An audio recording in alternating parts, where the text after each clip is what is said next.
درود پاک کب کب کہاں کہاں اور کیسے کیسے کام آتا ہے۔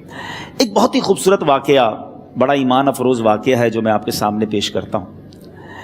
ایک دوست نے اپنے ایک دوسرے دوست کو قرض دیا، اور جب اس نے قرض دیا تو وہ قرض ایک بڑی اماؤنٹ تھی، 3000 دینار۔ وہ ٹائم آ گیا جب اس ٹائم وہ قرض لینے کے لیے اپنے دوست کے پاس گیا کہ بھائی مجھے میرے پیسے واپس دو، تو اس نے کہا کہ پیسے تو نہیں ہے میرے پاس، میں کولیپس ہو گیا ہوں، بزنس اب میرا ختم ہو گیا ہے، میں تمہاری رقم نہیں دے سکتا۔ اس نے ایک اور ٹائم دے دیا اسے کہ ٹھیک ہے اب اتنے وقت دنوں کے بعد میں دے دوں گا۔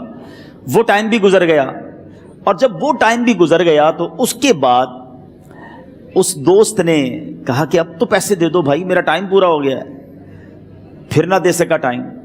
آخر کار معاملہ جو ہے وہ کورٹ میں چلا گیا، قاضی کے پاس چلا گیا۔ اب قاضی نے جس کو پیسے دینے تھے اس کو بلایا اور کہا کہ بھائی آپ کو اس کے پیسے دینے ہیں؟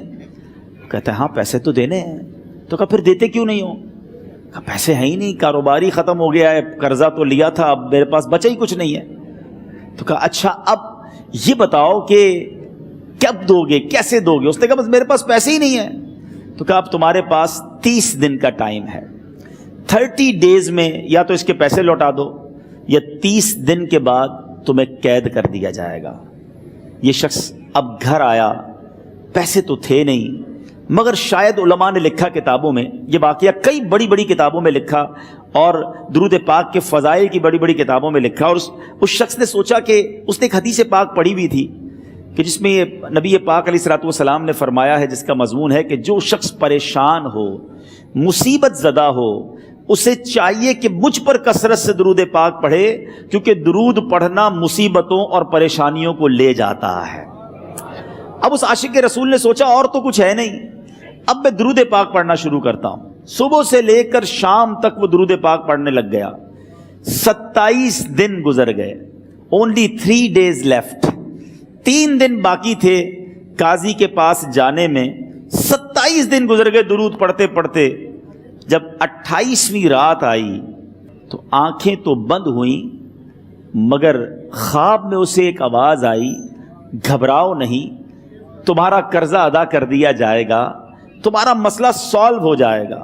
صبح اٹھتا ہے، درود پاک پڑھ رہا ہے، مگر کہتا ہے یہ آواز سے تو مسئلہ حل نہیں ہوگا، پیغام کیا ہے اسے سمجھ نہ آیا۔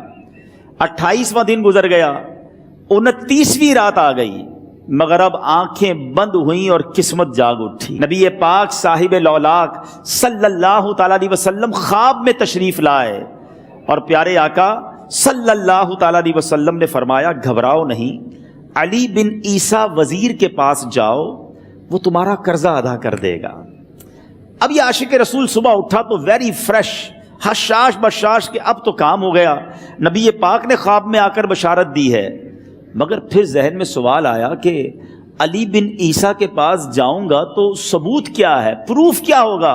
میں جا کر اس کو کہوں گا کہ میرا قرضہ دے دو تو ایسے تو قرضہ نہیں دے دینا، اور میں نے اس کو کہا کہ مجھے نبی پاک نے خواب میں کہا ہے، اور اس نے اگر مجھ سے کوئی نشانی مانگی تو میں نشانی کیا دوں گا؟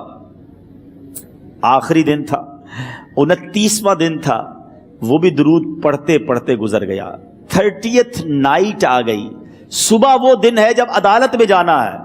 اب اس رات پھر نبی پاک علیہ الصلوۃ والسلام خواب میں تشریف لائے، اور آقا علیہ الصلوۃ والسلام نے فرمایا کہ علی بن عیسیٰ وزیر کے پاس جاؤ، وہ تمہارا قرض ادا کر دے گا۔ کہ حضور چلا تو جاؤں گا، لیکن اگر وزیر نے مجھ سے کوئی نشانی طلب کی تو میں کیا جواب دوں گا؟ پیارے آقا علیہ الصلوۃ والسلام نے کمال کا ارشاد فرمایا کہ علی بن عیسیٰ سے کہنا کہ تم روزانہ فجر کی نماز کے بعد 5000 بار درود پاک پڑھتے ہو، یہ راز فقط تم جانتے ہو اور تمہارا رب جانتا ہے۔ اب یہ جب صبح اٹھا تو ایک نشانی بھی مل چکی تھی۔ عدالت میں جانے سے پہلے وزیر کے دربار میں پہنچ گیا، اسے یہ ڈر تھا کہ آج پیسے نہ لوٹائے تو سزا ہو سکتی ہے۔ جب وزیر کے دربار میں پہنچا تو وزیر اپنے مشیروں کے ساتھ بیٹھا تھا۔ کہا مجھے آپ سے بات کرنی ہے۔ کہا بتاؤ کیا بات کرنی ہے؟ کہا میں ایک پیغام لایا ہوں آپ کے لیے۔ اچھا کس کا پیغام لائے ہو؟ کہا میں نبی پاک جناب محمد مصطفیٰ صلی اللہ تعالیٰ علیہ وسلم کا پیغام لایا ہوں۔ وہ عاشق رسول وزیر تھا، کہتا بتاؤ میرے آقا نے کیا پیغام دیا ہے؟ کہ حضور میں 3000 دینار کا مقروض ہوں، آج آخری دن ہے اور میرے آقا نے مجھے بشارت دی ہے کہ آپ سے کہوں کہ آپ میرا قرض ادا کر دیجئے۔ علی بن عیسیٰ کہتا ہے کوئی ثبوت ہے آپ کے پاس؟ ہے کوئی دلیل بھی ہے آپ کے پاس؟ میں کیسے مان لوں کہ آپ کو نبی پاک علیہ الصلوۃ والسلام نے بھیجا ہے؟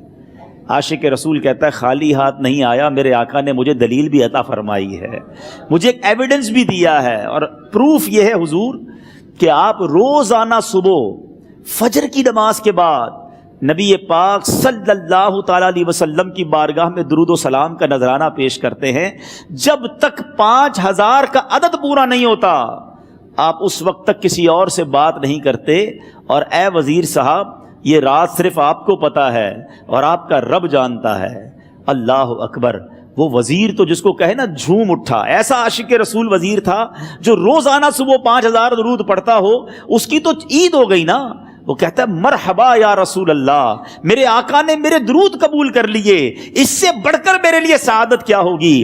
اب یہ وزیر اپنی سیٹ سے اٹھتا ہے، اپنے کمرے میں جاتا ہے، تھوڑی دیر بعد واپس آ کر اس عاشق رسول کے ہاتھ میں 3000 دینار رکھ کر کہتا ہے حضور پہلے 3000 دینار تو نبی پاک کا حکم کی میں ادب سے بجا لاتا ہوں، میرے آقا نے جو حکم فرمایا یہ 3000 دینار آپ کو پیش کرتا ہوں، حضور ایک اور 3000 دینار لیجئے۔ میرے گھر آپ آئے، اتنی اچھی خبر سنائی، آپ نے قدم رنجا فرمایا، یہ 3000 اس کا نذرانہ ہے، اور ایسا کیجئے 3000 اور لیجئے، اس سے اپنے بچوں کے لیے کچھ چھوٹا موٹا کام شروع کیجئے، اور ایک وعدہ کر کے جائیے آج کے بعد زندگی میں آپ کو جب بھی کوئی کام پڑے میں آپ کا بھائی ہوں، مجھے یہ خدمت کا موقع دیجئے گا۔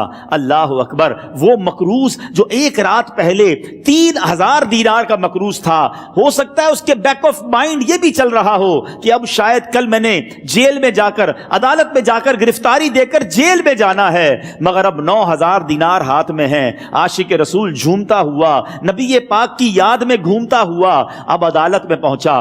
عدالت میں everybody expecting over there کہ آج اس نے آنا ہے اور آ کر کہنا یہی ہے کہ پیسے تو نہیں ہیں، گرفتار کر لو، مگر جا کر اس عاشق رسول نے 3000 دینار جج صاحب کے ہاتھ میں رکھ دیے۔ قاضی کہتا ہے پہلے تو یہ بتاؤ پیسے آئے کدھر سے؟ تم تو کہتے تھے غریب ہوں، تم تو کہتے تھے کاروبار نہیں ہے، ایک مہینے میں اتنی بڑی رقم کا انتظام کیسے ہو گیا؟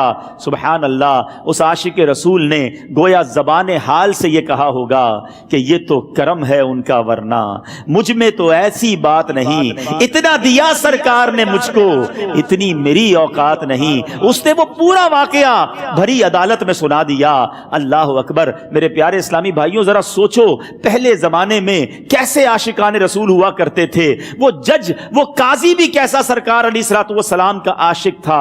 اپنی سیٹ سے اٹھتا ہے، بھرے دربار میں بھری عدالت میں وہ اپنے چیمبر میں اپنے کمرے میں جاتا ہے، اور تھوڑی دیر بعد واپس آ کر اس کے ہاتھ میں بھی 3000 دینار ہیں، اور وہ 3000 دینار جو ہے وہ اس عاشق رسول کے ہاتھ میں رکھتا ہے کہ سارا ثواب علی بن عیسیٰ کیسے لے جائے، میں بھی تو نبی پاک کا غلام ہوں، میں تمہارا قرضہ میں ادا کرتا ہوں۔